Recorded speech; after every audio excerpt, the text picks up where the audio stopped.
Welcome to the Well Off Podcast, where the goal is to motivate, inspire, and share success principles. I'm your host, George Masri.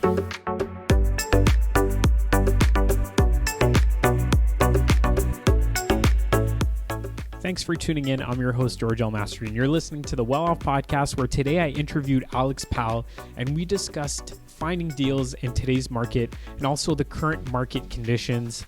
Are we seeing a bit of a slowdown? So we kind of talked about that a little bit. We also talked about the debate between buying for cash flow versus appreciation. We know the fundamentals. Fundamental investing says that you should always buy for cash flow, but are things a little bit different these days with the way the market is? We discussed a recent deal where he converted a single-family townhome into a legal triplex. He had to underpin, so we talked about that a little bit. Underpinning is when you dig down in the basement to increase the ceiling height. I think you guys are really going to enjoy this episode, and if you do, I ask you to leave us a review on the Apple Podcast platform, and make sure to share this with a friend or family member. And if you want to download some free reports about real estate investing, you can go to welloff.ca/report. Lots of good stuff on there. I hope you'll enjoy the episode. All right, I'm here with my buddy Alex Powell. Alex has been on the show, I don't know how many times now, but you're always coming up with new things. You've always got new projects on the go. So figured I'd have you in here and we can kind of talk about what you've been up to. But yeah, just in general, how's life? It's very good. Very good so far. Thanks for having me on, man. It's always a pleasure to be on the show. And I always appreciate, having an opportunity to chat with you. But, life is good right now. Life is very good. Mm-hmm. COVID hadn't slowed us down one bit. In fact, I think it actually sped things up for us quite a bit, which, knock on wood, we're pretty grateful for. But we're still keeping busy. The team's leaned out a little bit for the better too. It's nice. And, but yeah, we're real busy right now. Awesome. Yeah. Can you just get a little bit closer? Just for sure. Yeah. I know it's kind of annoying to do that, but so how are things going? Like with the kids, you got 2 kids now. Yeah. What's it like being a dad and working and being busy with everything going on? It's funny because as busy as we are, and right now it's pretty much Kaylee and myself, and we have some administrative help as well. Mm-hmm. However, the majority is still us.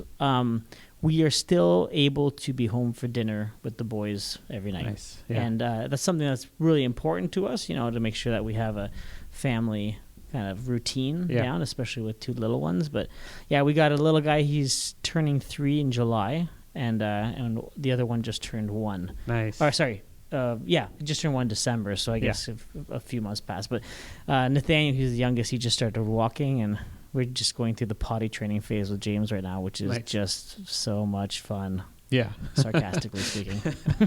Yeah. That's cool. Yeah. We have a 4.5-month-old, and it's like really amazing to see how they change. It's really incredible. Like the little things, you don't really notice it as a parent because you're with them every single day. But like anytime someone comes over, if it's been a week or 2 weeks, like, oh my God, they're so different. So the exciting thing is that there's so many new firsts, especially with your first child in the first year. Any child, I think, within the first year, 2 years, there's so many firsts, like first words, first steps, first interaction, first smile, first set of teeth coming, all these kind of cool milestones that happen. But yeah, it's wild, but it definitely keeps us busy. Our house has gone up a couple decibels.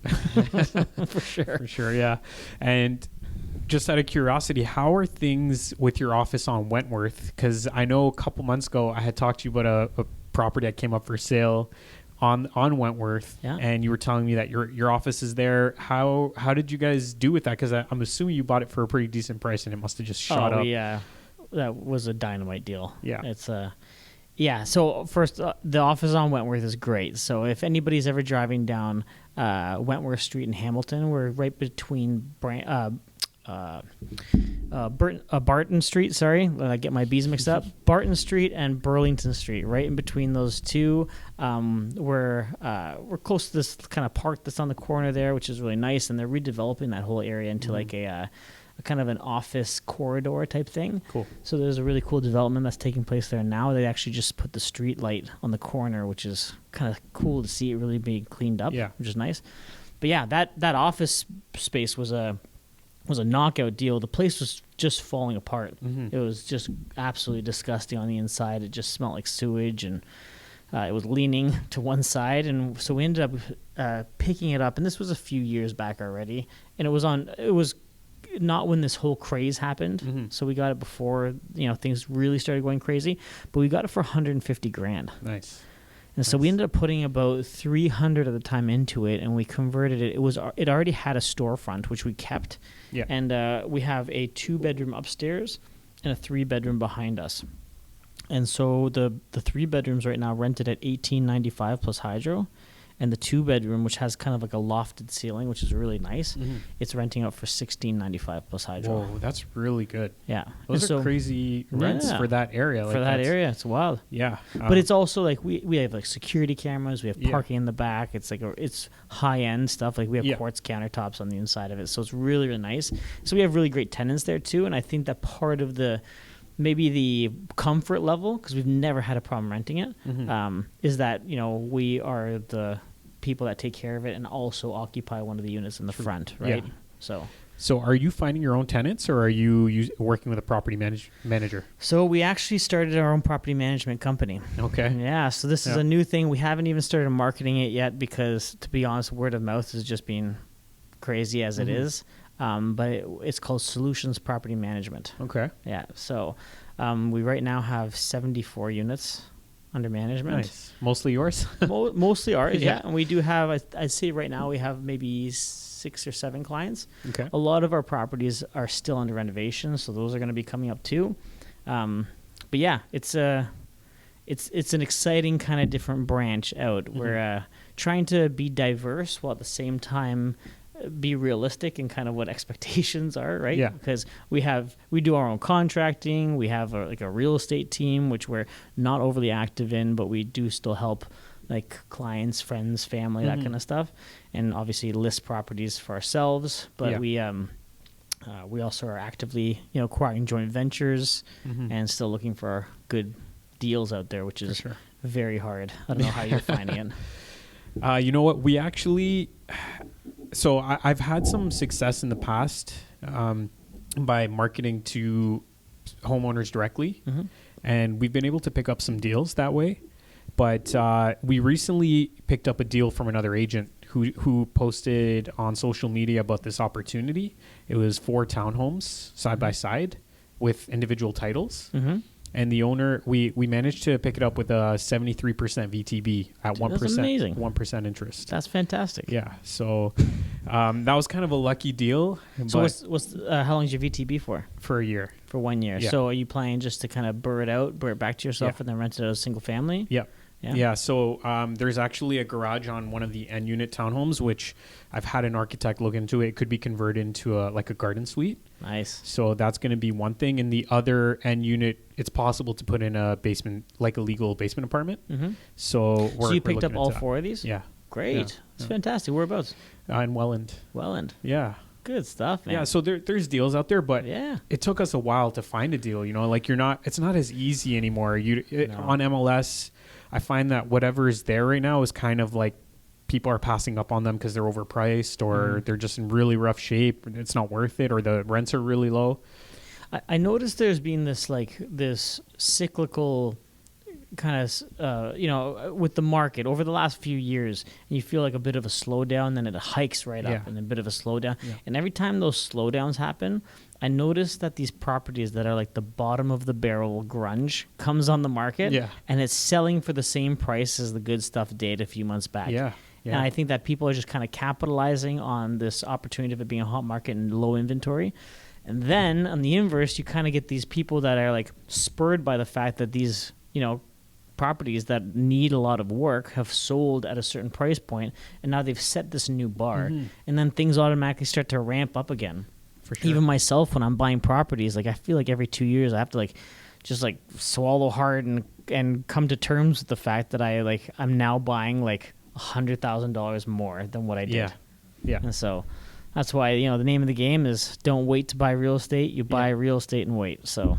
Yeah, 100%. Like there was, if we go back to Wentworth, I think we talked about this recently, but there was that property that looked like a freaking nightmare house. Yeah. Like totally black inside, no lights, all the walls were crumbling. Yeah. You couldn't go inside of it unless you had an agreed offer.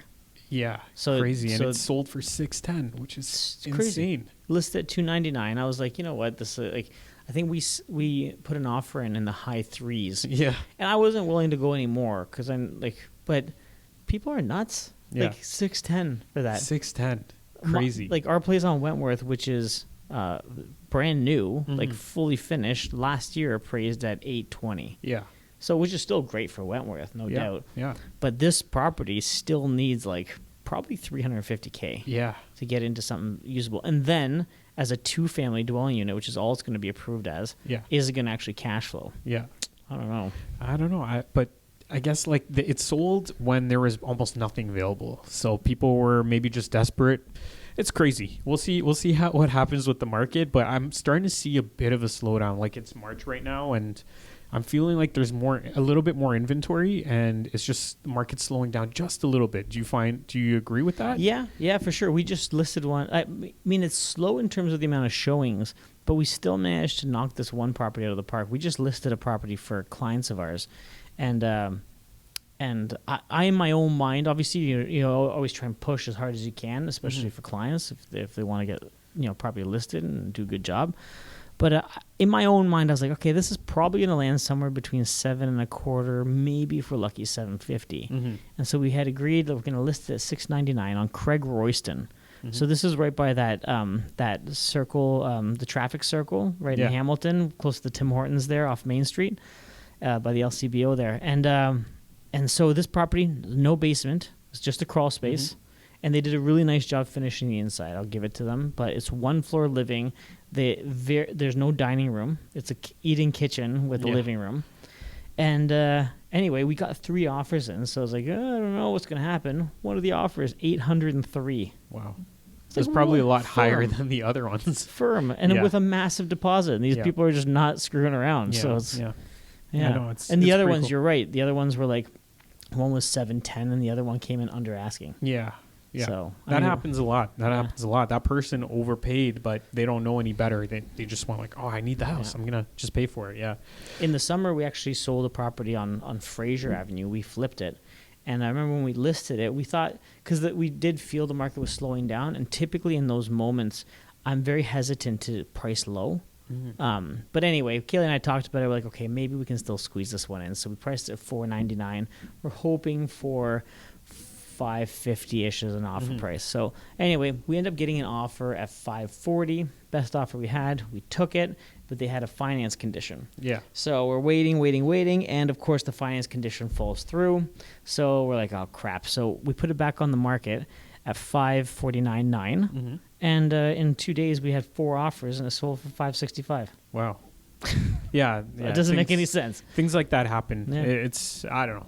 It's an interesting time, but again, for anyone who's like debating whether they should get in, I think it's always better to buy now and just have a long-term mindset, and you'll be okay. 100. You can't go wrong with real estate as long as you buy for cash flow. Yeah. Now, actually, I'm curious what your thoughts are. There's a lot of people right now making this argument about like cash flow secondary to appreciation because we've had such incredible appreciation in Southern Ontario that let's say you buy a property and it negative cash flows, I don't know, $200 a month. So at the end of the year, you're $2,400 in the hole. But at that end of the year, your $500,000 property has gone up to $600,000. Yeah. I get the math and I understand the principles of it, but how many of these properties that minus cash flow $2,400 a month can you carry before you go broke? Exactly. And what happens if the market crashes, which is the one element of real estate we really don't have any control over, which is appreciation. Yeah, I think you're gambling if you do that. It's not a solid way. Like if you have one rental property and you can eat that cash flow and then that's fine. But if you plan on having 20, 30, 40 properties or whatever, I don't think that's a solid strategy. No, I don't think so. Yeah, and I'd rather wait and be patient and find that property that's going to cash flow. Yeah, it might take a little longer. It might be a little harder to find, but I think you're better off doing that. No, I totally agree. That was always like a Robert Kiyosaki-ism. It was like always invest in cash flow, and it's kind of been drilled into me. So yeah. Unless there's potential, like if you buy something that has negative cash flow, but again, you can convert that garage into a suite or convert the basement or do something, rent out the garage or something, then it makes sense. For sure. That's totally reasonable. Yeah. It's just, Yeah, and I get that people have this argument. It's the same kind of argument as people buying new builds. Yeah. I'm like vehemently against buying new builds. Me too. I think it's just totally like a wrong thing to do. Yeah. Well, it's not. It's probably For right us, for the For us, it's wrong. Yeah. Yeah. You're effectively giving all of it over to the builder. Yeah. And it was good for them. But, Yeah. If you want to make it as a real estate investor, you want to build some capital that you can continue working with, you have to burr your own properties out. Yeah. It's like the only way. Well, if you have no real estate investing experience, then it's pretty easy to just invest in a new build. Mm-hmm. You have maintenance fees, so you don't have to worry about foundations or anything else. It's pretty simple to do that for some people. So I get that. But yeah, I mean, it just depends on like where you're at in your life and how much time do you want to commit, because it takes a lot of time. It's a lot of time and effort to be a successful real estate investor. Mm-hmm. I think there's a lot of glamour around it. Like people see things on Instagram or on social media. Yeah. It looks like, we're living amazing lives and all these properties, but there's a lot of challenges that come with owning a lot of real estate and dealing with so many people. It's so funny you mentioned that. People, when you look at social media, and it is kind of the crux of social media too, like, who wants to really tune in to a guy who's sitting on the phone for 12 hours a day kind of thing, right? You want to see some like, pizzazz of like before and afters, and you want to see like, cool stats on properties and how much they're cash flowing. But I find too now, like we had a round of interviews for an administrator to come help us out with some back end stuff. And I was surprised that the people who looked into our business and got really excited about the business, they kept their, like when I was like, okay, so, tell me a little bit about yourself. They go on this tangent about how excited they are to learn the business, how they want to become a real estate investor too, and this is just perfect for them. And I'm like, is that whole, coming back to that whole idea of just like people see what real estate investors do on social media, and then they think that they're going to have this chance to do this just by kind of jumping into it. But they don't realize on the back end just how hard it is. Yeah. And I always find, like, if you're notes for anybody out there, if you're applying for a job, come with a value proposition. Don't say why it's so good for you. Just a quick tip, because they didn't make it past the first round. Yeah. So. Yeah, no, I hear that. And one thing I was going to ask you about earlier was, because you guys obviously, like you and Kaylee are realtors, and you said you've kind of slowed down on that end. Was that because you guys had kids? Like, did Kaylee have to take a step back from being a realtor because of the kids, or was that? No, I mean, we've, like, if you think about it, Kaylee did 38 ends last year on her own. Nice. And that's pretty impressive. Yeah. Right. But first of all, when I only got my real estate license, it was a means to an end. I never wanted to be a realtor, ever. It just so happened that when I was leaving Acon, where I was previously working, my idea of getting to the face of real estate and learning sales at the same time was to get a real estate license and then join a high-producing team that knew about real estate investments. And that's exactly what it did. And it helped me tremendously. Yeah. However, even nowadays, I sometimes think that having my real estate license sometimes even hinders me, because, like, of course, we always have to disclose everything, and some people just don't like real estate agents, right? And that's just the truth. Yeah. Even you can be play this speech, it doesn't matter. Some people are like, no, I swear to myself, I'm not using an agent. So it is what it is. But so the reason our real estate business, like, and when I say it's died down, I mean, we're in March and we've done 5 ends this year. So it's not bad, but it's we're not actively growing that business. Yeah. We're not pursuing, like, we're not lead generating for more business. We're not, like, actively trying to recruit other agents to join our team. It's just, as I said, we've got a really great handful of clients that we really like and we like working with. We respect them and they respect us. And it's just this, like, the one hand feeds the other kind of thing. And it's just back and forth. It's good. Is that so? Where are you guys at now? Like, you've been investing for a couple years. I think that's another thing that people think you can just take your cash flow and just replace your income. And we're not bashing investing. Like, we obviously do it. Yeah. Real estate investing. And it's obviously been really good for us, but it's not as glamorous. So, but anyway, the point that I'm making is, are you at a point now where you have enough assets and enough cash flow where you don't necessarily have to work as much? Theoretically, yes, but we don't actually tap into our cash flow too much. Maybe once a year where we might, like, extract, but to be honest with you, we try to create active income that funds our lifestyle. And anything that we make passively or any sort of refinances that we do where we burr out goes legit right back into buying more assets. Yeah. And actually right now I'm focused on building my stock portfolio too. Yeah. Because we're pretty heavy distributed into like real estate. So, a small attempt at diversification, but I think we're like at 97% real estate or something like that. But I like to get that closer to maybe 70. Yeah.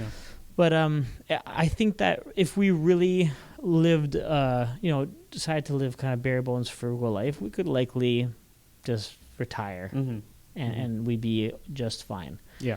However, our thought process is that we have young kids right now. We're young and we have energy. And so now we're in this building phase. And our goal is that by the time we hit 40, we're 33 now. By the time we hit 40, we would like to be able to bring or align ourselves with another joint venture partner, like a young person who's got, fire in their veins kind of thing, who does what we do. And then we can just be their joint venture partners.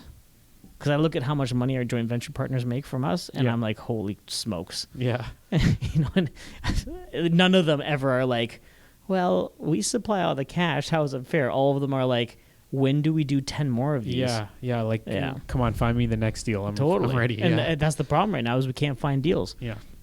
But like we just did one on East Avenue. We birded out 100%, and we had a $320,000 surplus. Whoa. So that's pretty huge. Yeah, it was probably one of the biggest burrs we've done. Yeah. And it still cash flows. Cash flows like $1,500 a month. So did you convert it from like a single family to a 6 unit? Single family to a legal tri. Nice. Yeah, and unit townhouse and 2 bedrooms, completely isolated the units. They're on their own hydros. It's own furnaces, everything, own hot water. And yeah, it was a slam dunk of a deal. So tell us a little bit about that. Yeah, for sure. So this was a fire sale that I had won up against a couple other wholesalers. And we actually got it as a steal of a deal just because we could close quickly.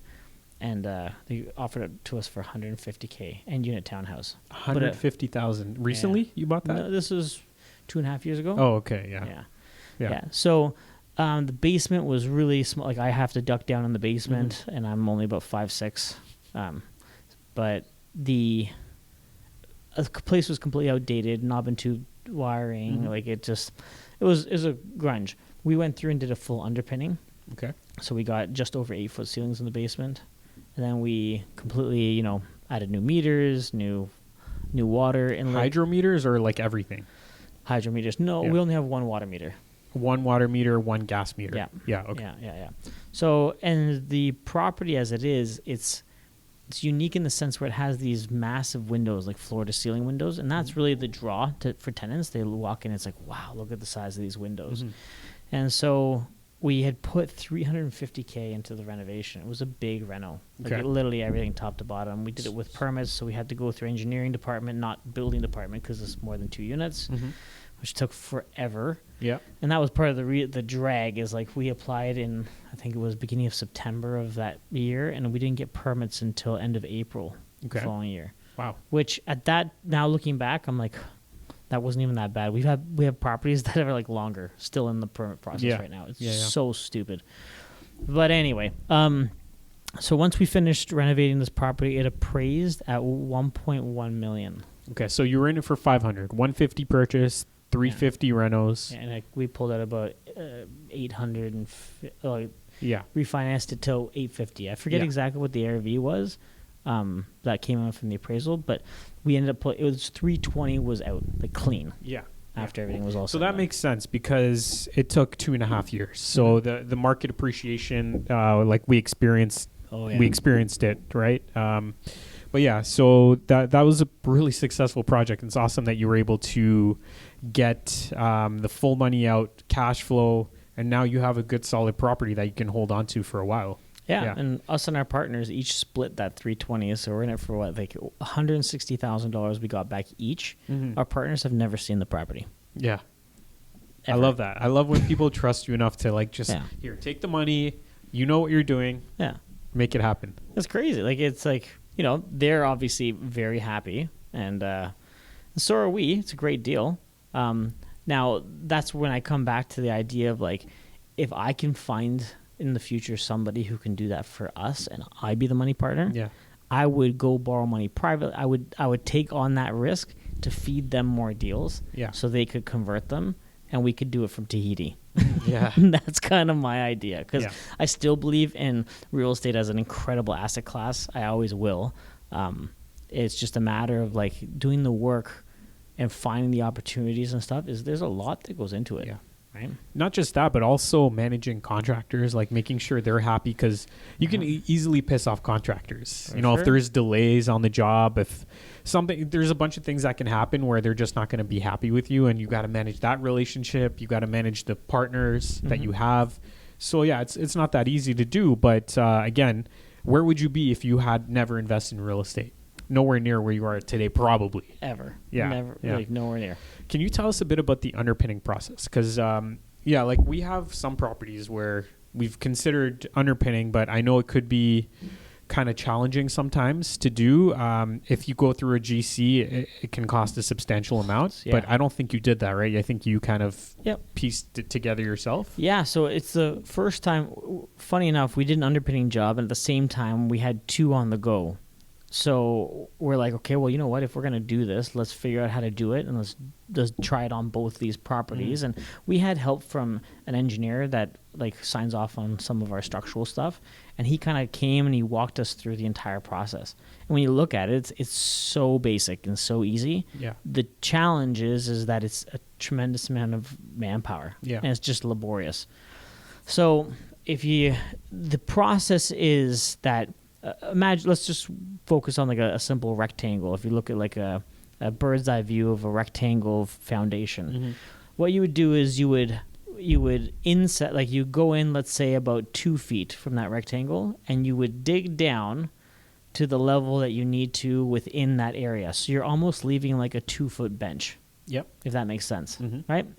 And so when you're digging down, you got to remember there's a couple different factors. One, you have resilient channel that's going on the ceiling. 2, you have double layer 5/8. So there you got to take that measurement. Next, you've got your flooring, which is going to need a gravel underbase, which is about 1.5 inches to minimum, usually about 2 to 3 inches. So it depends on how much you want to go. So let's just say 2 inches. Then you've got your concrete floor, which is 2 to 3 inches. And then on top of that, you have a subfloor or some sort of underpad. Yeah. And then on top of that, you have your flooring. And then in between is the ceiling height that you truly want as your finished product. Yeah. So you have to make sure that you calculate all that so that you know truly what your depth should be. And then for safe measure, add 1 inch or 2. Because adding another inch or 2 is not that big of a deal at the end of the day. It's almost like a foot that you have to account for, roughly. Well, yeah, not quite that much. But still, like, it's... Close. Yeah, close enough. 8 inches or something, right? And then, if you're going to go and do an underpinning in the basement, then you might as well have some sort of, like, something more to show for it than just the minimum required ceiling height for a basement. Yeah. So that's why we thought, you know what, let's dig it down like an extra foot. So we had 8-foot ceilings in this basement, and we had nice windows. Is too. it more expensive to dig deeper? It's just more time. Just more time. Right? So it's going to be a little bit more, but not a little not bit more, but it's not going to break the bank. Yeah. By any means. It's like, for the cost of that extra foot, it is worth it 10 times over. Yeah. And so now imagine you've kind of got this, like, shallow swimming pool kind of scene where, the dirt is benched out 2 feet, and the rest of the place is maybe 2 feet deeper than that bench, let's just say. So what you would do is you would divide it up into 3 phases. Okay? So you'd have your guys, and it depends also too on, is your foundation block foundation? Is it poured concrete or is it a stone foundation? So one of them was poured, the other one was a stone foundation. So now imagine we have this foundation, right? And we've inset about 2 feet, right? So we've dug the inside of this kind of shallow swimming pool area 2 feet lower than what your current bench is at, okay? What you now need to do is you need to divide it into phases. Yeah. Okay. So we do 1, 2, 3 phase typically, and so one thing to note, I don't know if it caught it or not, but one thing to note is depending on what kind of foundation you have, that's how far apart your spacing can be. Right. I think in general sense, 3 feet's usually okay, right? If it's a stone foundation, you might want to go down to 2 feet. If it's a poured foundation, I've seen people do it up to like 6 feet. Yep. Right? So, of course, however many phases you have, it's a little bit more tedious, right? So what we mean by phases, imagine you're looking at this wall. It's kind of divided into like 3-foot sections. You name one of the phases 1, next one 2, next one's 3. And then it goes back to 1, 2, 3, 1, 2, 3, all the way around. You would dig out all the phase 1s. Yep. And so you dig that and you dig under the foundation, okay? And so you dig it deep enough that you can actually have your proper footing too. So you have to go to not just the same level as your now shallow pool, but a little bit deeper too and wider so that you can pour a new footing. Okay? Are they digging by hand? Yeah, with a shovel. Wow. Okay, Yeah. that's a lot of work. That's why it's so, because you can't really get a digger down there, Yeah. especially when it's so shallow. Yeah. Now, what we did do is we had conveyor belts that stuck out of the window, so they kind of flung the dirt out, so it was a lot easier rather than having to lift it up. Yeah. And so, yeah, that's it. You drill up into the foundation, you dowel it, right? Or you have to also set some rebar in, like as a hashtag kind of symbol, and then twist it together and make sure it sticks out enough so that you can tie it to the next one. And that's it. Then you form it, you pour it, and then you move on to phase 2. How long do you have to wait before starting phase 2? I think it was like 24 hours before it cured enough that it could take the load. Okay. So you'd pour, you'd wait, like the second day would be a no work day, and then the next day they would come in. They would be. So they had to hand dig the entire basement. Oh yeah. Wow. Yeah. That's like how many guys were working? Yeah. Well, we had 4 guys at the time, and these guys were awesome. These guys love to just dig, and they love concrete, and these guys from El Salvador, they're just wicked. Yeah. But you go and you do this with a GC, and I had a tiny basement. I got quoted with a GC once, and they came in at $85,000. And then I wanted to do a walkout, and they added another $20,000 on top of that. Yeah. And with these guys, we ended up doing each basement for just under $40,000. Nice. Right? That's crazy. So with the walkout. No. Oh, okay. No, not with the walkout. Yeah. That was but just. That's still half the price of what you were quoted. Yeah. Totally. But you can see, like, we're at the time we're paying the guys directly. Yeah. So, and at the same time we don't have the same overhead, right? We rented the machines from Battlefield ourselves, whereas these guys are probably hiring these guys on, paying them the same as we would, but they'd be marking them up to maybe $50 an hour or something, right? Oh, for sure, and it makes sense. Like it's a lot of work to GC a project, so no, it makes sense that they would charge that, but. Yeah, if this is what you're doing, then you can save yourself the money and get it for half the price. So, it totally works.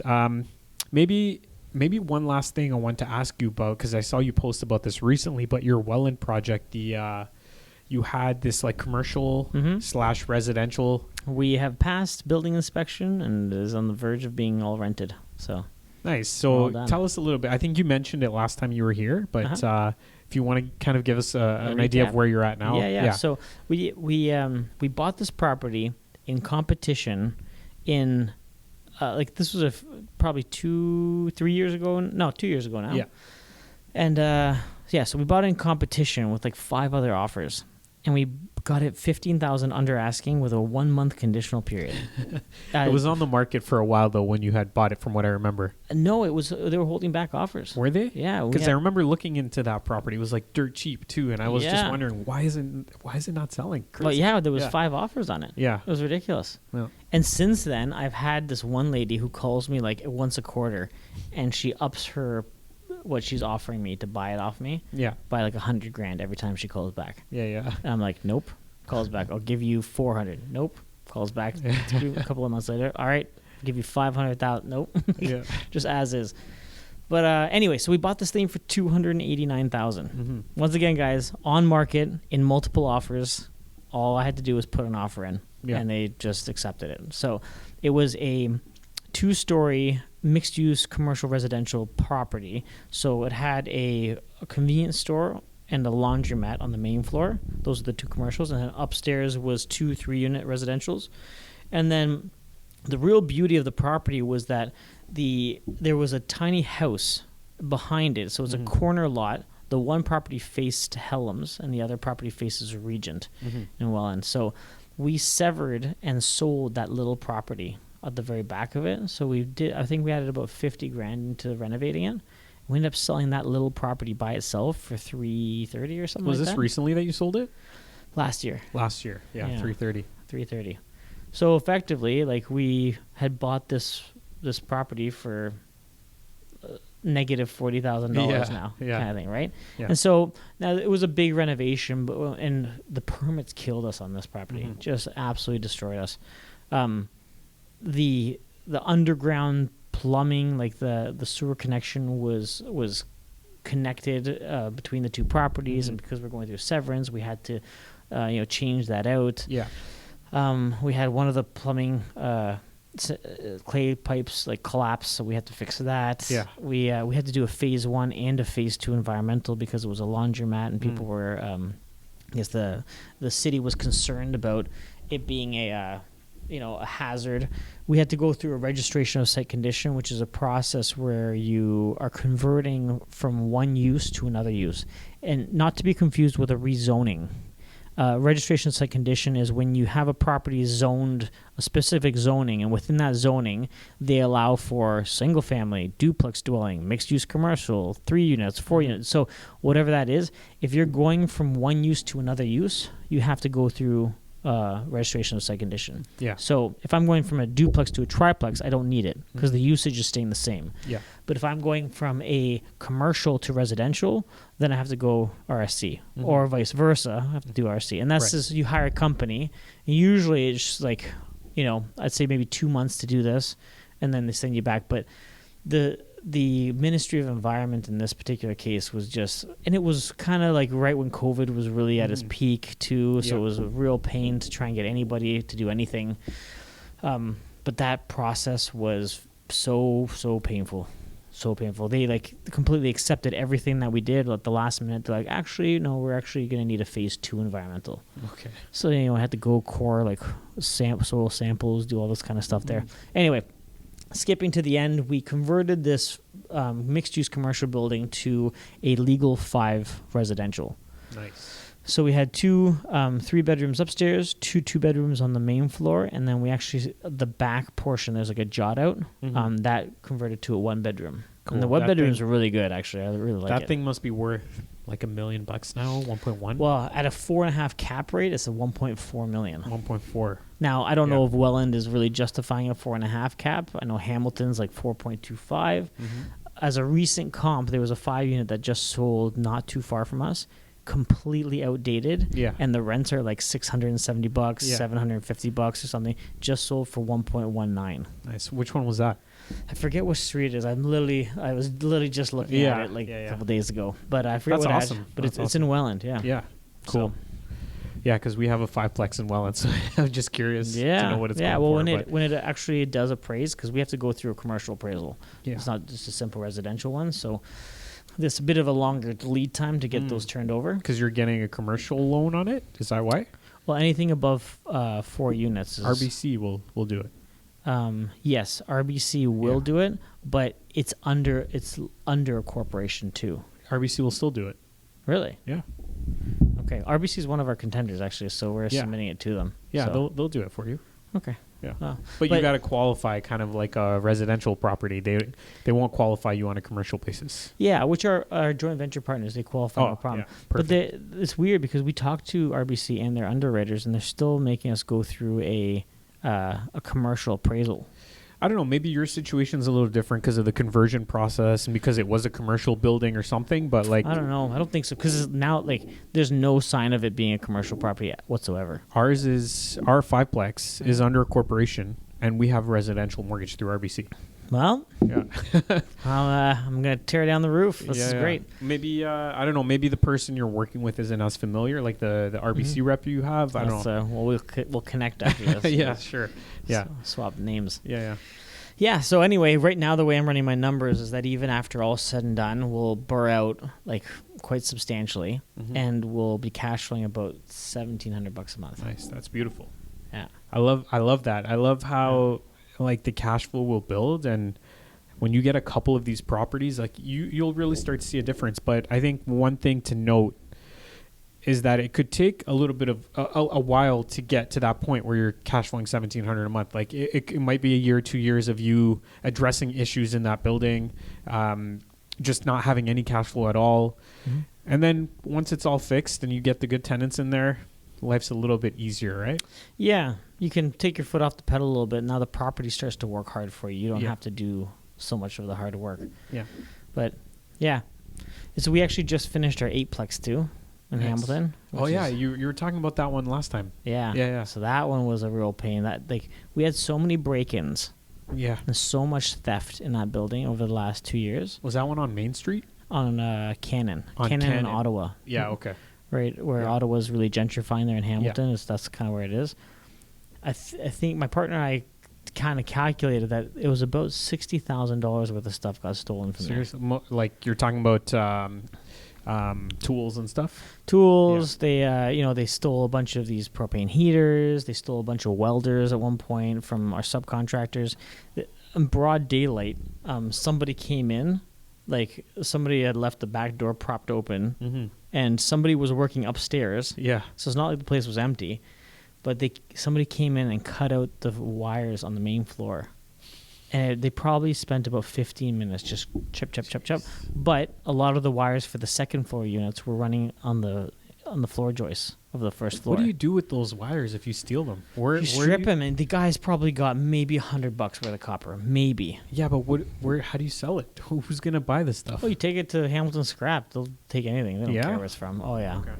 Hey, this isn't suspicious at all. You just have a bunch of cut wires. That's ridiculous. Yeah. So they got maybe $100, and it cost us like $13,000. Yeah. Fix. Man. It's just like it was one thing after another, and finally we got the place buttoned up. And it's the place is beautiful. It really is. Yeah. And the neighbors are like super ecstatic. Is that the one where you had the foundation issues where it was sagging? Yeah, we had to jack this building up 3 inches. You'd put a marble at one end, and it wouldn't like slowly roll. It would like race to the other side. But it's so worth it, right? Like at the time, you're probably thinking, I don't know if it's going to make sense to do this, but the market appreciates, and then you're also forcing appreciation, and all of a sudden, this is an awesome building to have now, and you're able to burr it and get your money out and all that. So, yeah. And for people listening too, like this doesn't happen overnight, like it's I know the numbers sound really sexy and all, and they do as you start getting into bigger deals, because of course there's more skin in the game. For anybody who's played Cashflow, it's like moving from the small deals to the big deals kind of thing. But some of my small deals have been the catalyst for that growth. This apartment building was bought from sales or refinances of other like these smaller deals that I've accumulated, that I've just like traded in that red house for the green hotel type thing, right? And it's a really awesome thing, and that's why it's so important that even if you're buying something that covers itself, or if you have I was talking to another friend of mine who I went to university with, and he's an investor in Hamilton now, and we help him buy properties, and he decided to house hack his own basement. And so he just told me, he's like, my tenants actually just decided to move on. They're buying a place themselves. So I finally have my basement free, and we were kind of reflecting on it because he had just bought this house. And I told him the house hack on it, and the guy's made like $80,000 by just having this place rented out in his basement for like the matter of 2.5 years. $80,000. Yeah, that's wild. Yeah. So it just goes to show you like what a huge impact that is, and to what it can do to your life. I find a lot of the people nowadays, when you look at, like I have younger cousins and stuff like that, and it's like the lifestyle that they would like to live is the same lifestyle that their parents are now living in, because they're older. People are staying with their parents longer, and the expectation is that you have this house just like your mom and dad did, or just like wherever you're living. But you don't realize that your mom and dad probably had to slum it for a little bit. Yeah. And that's okay, because it was a catalyst to them buying a bigger and better house. Yeah. And there's nothing wrong with it. When I first bought my own property, it was a dump on the Hamilton Mountain, which I still own, and I love it. And I rented all the rooms out. I lived in the living room. Yeah. And I had a walkout closet, because my walk-in closet actually had a door leading outside. And so it was always a joke. Yeah. Yeah. When Kaylee and I first started dating, I had her over for dinner, and it was in my bedroom with a little side table where I had made us dinner. How did you explain that to her? I think she just admired the fact that I was a go-getter, so I think she looked past it. But, once again, that property in itself helped us buy where we now live. Yeah, for sure. Right? Awesome. Yeah. Well, is there anything you feel like we haven't covered? Is there anything you want to touch on? Nothing in particular. I think you and I just have good chats when we get together. Yeah. Right? Cool. So I guess to finish things off, how do people reach you? What services are you providing these days? So if you want to reach us, you can go to our website. It's www.palpropertysolutions.com. We actually have some free stuff on there too, like a free property analyzer. We've got a free book there too called Getting Your Foot in the Door, which I find is a kind of an interesting way to break down like how to get started. Yeah. Right. And so in case people are interested in what joint venturing looks like, or even how to do it on your own and be the money or be the JV partner. So that's one way to do it. You can email me at apal@palpropertysolutions.com. And as I said, we're doing, we do joint venture partnerships. We are also now in the property management business where we don't have any sort of media or website stuff set up yet. But so the word of mouth is working on its own. So that's a pretty good factor in its own. So awesome. Thanks for coming by again and for doing pleasure's this. mine, man. Thank you so much for having me. Always great chatting with you. And we'll talk again soon. Take care, everyone. Thanks for listening to this episode. Your support is truly appreciated. And if you can share this with a friend or family member that might benefit from the information, remember our goal is to motivate and inspire others to take action and to build wealth and to become well off. Enjoy the rest of your day.